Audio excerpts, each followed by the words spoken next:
ఇది శ్రీ గురు భాగవతం, ఇది శ్రీ గురు భాగవతం. మానవాళి మనుగడ కోసం భగవంతుడిచ్చిన గొప్పవరం.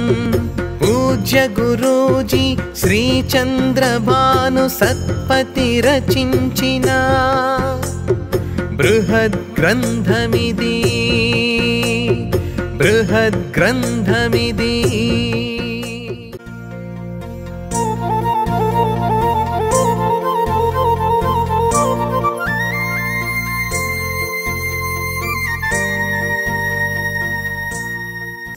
సన్యాసులను విభజించగా 6 రకములై కనిపించు. ప్రథములే కుటీచకులు, కుటీరంబుల నివసించు. వివిధ రకాల ప్రదేశాల భిక్షాటనమున జీవిస్తూ లోక కళ్యాణమే ధ్యేయంగా చేస్తుందురు ధర్మబోధలు.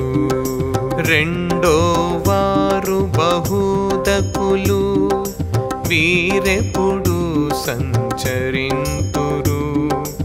అలా సంచరించే వేళల ఉపదేశాలిస్తూ ఉందురు. శ్రీ చంద్రభాను సత్పతి గురుదేవ విరచిత శ్రీ గురు భాగవతం. స్వరలయ వికసిత సుమదళ శోభిత శ్రీ గురు చరణ సమర్పితం. 3 దండధారి హంసలు ఒక్క చోటనే ఉంటుంటారు. ఎప్పుడైనా బయటికి వెళ్ళి జ్ఞానము పంచుతూ ఉంటారు.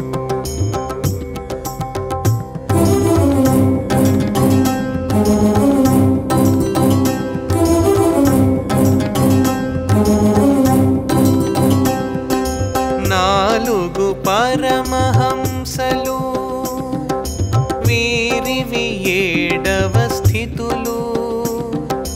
వీరు జీవత్ సిద్ధి ముక్తులు, ఎల్లప్పుడూ దైవోన్మత్తులు.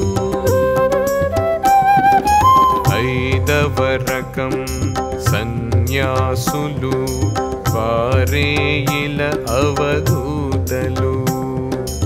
వీరు కూడా జీవన్ముక్తులు, తురీయా స్థితిలో ఉందురు.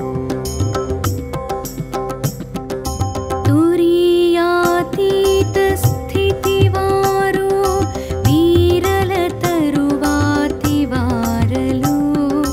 వీరిది దివ్య యోగ స్థితి, సహజము సమాధి స్థితి. సన్యాసులు 6 రకాలుగా ఉంటారు.